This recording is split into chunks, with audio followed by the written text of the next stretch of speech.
We're coming into a very special presentation. And I would like to introduce my co-host that you heard her singing. And now would like to hear her talking. Please welcome back Thanh Lang. Ladies and gentlemen, in the first part of this evening, you have known Suma Chinghai as a composer and a poet.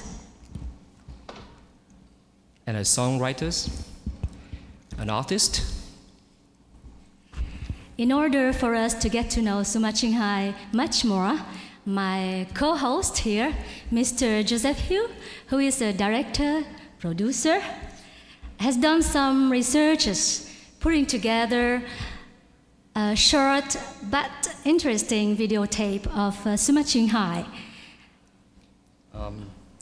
And I also may take this opportunity to thank the Suma Chinghai International Association had provided me many precious materials for me to put this video together. It's so hard to put 6 minutes together instead of directing a 2 hours movie, to compile a person biography in 6 minutes was the hardest job for me. But I was lucky and enlightened and finished it. So I would like very much to ask you to join us viewing.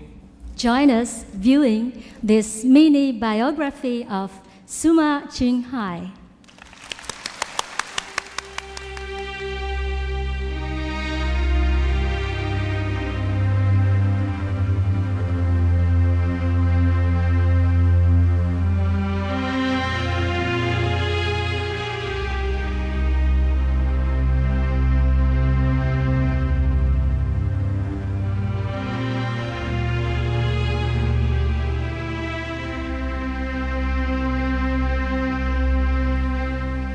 Suma Chinghai was born in Aulak.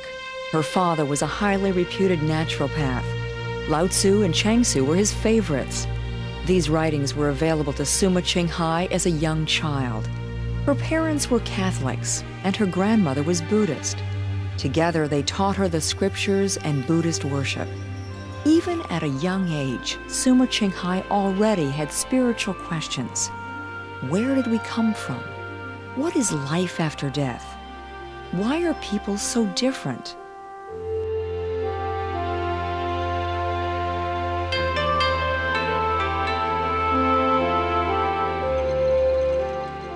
While studying in Europe, Suma Chinghai also worked for the Red Cross as a translator and an interpreter.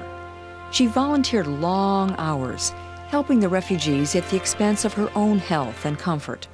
She realized how impossible it was for one person to stop the suffering of humanity. This drove her more strongly toward finding enlightenment.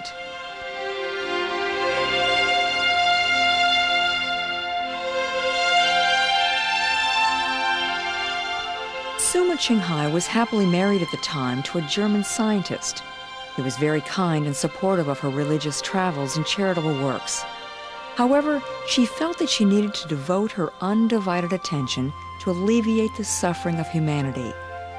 Even though it was an extremely difficult decision for both of them, he finally agreed to the separation. She then began her pursuit for enlightenment. Suma Chinghai studied Jesus' words, Buddha, Lao Tzu, and many others. She also journeyed to many places in search for the right teacher. She traveled alone through India, venturing through the Himalayas with only 2 pairs of clothes and few belongings.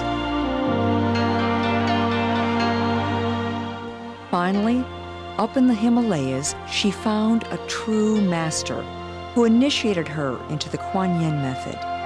The Kuan Yin method was considered the highest method of practice and has been passed down through sages since time immemorial. After a period of practice, she became fully enlightened.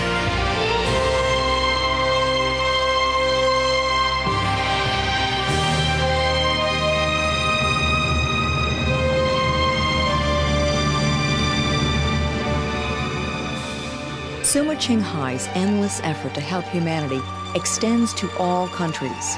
Some of her humanitarian activities include aid to the homeless, the disadvantaged elderly, the physically and mentally handicapped, refugees, veterans of the United States, and victims of natural disasters such as floods, earthquakes, fire, and volcanoes.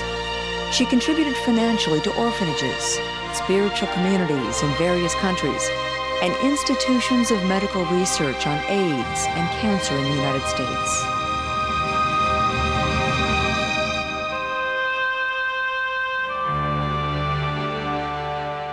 Although she has not sought acknowledgement of any kind, Suma Qinghai has been recognized and honored for her humanitarian work by government officials throughout the world.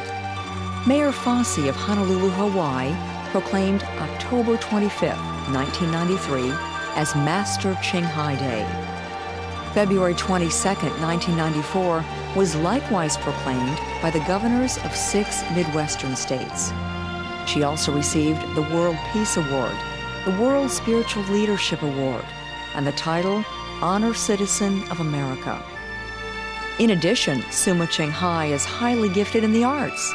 She composes songs and poems, as well as sings and plays musical instruments. Her unique expression of beauty is also revealed in paintings, clothes design, and jewelry design, which have been widely acclaimed and exhibited in many countries.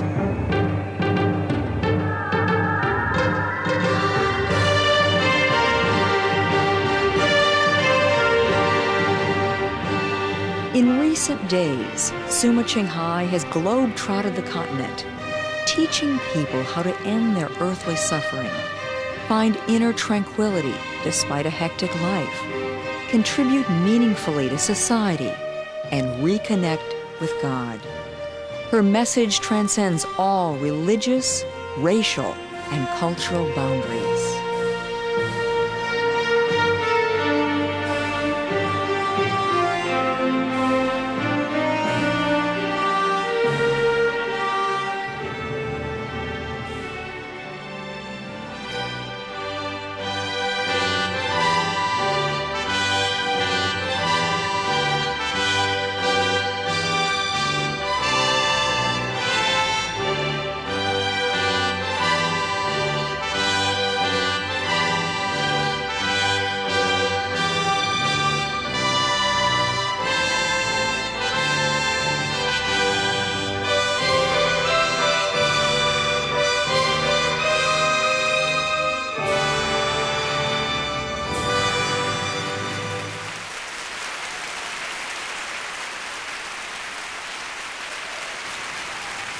Master used to say, if we live without challenge, we can never grow up. So what you have seen was my toughest challenge, being a filmmaker. Thank you.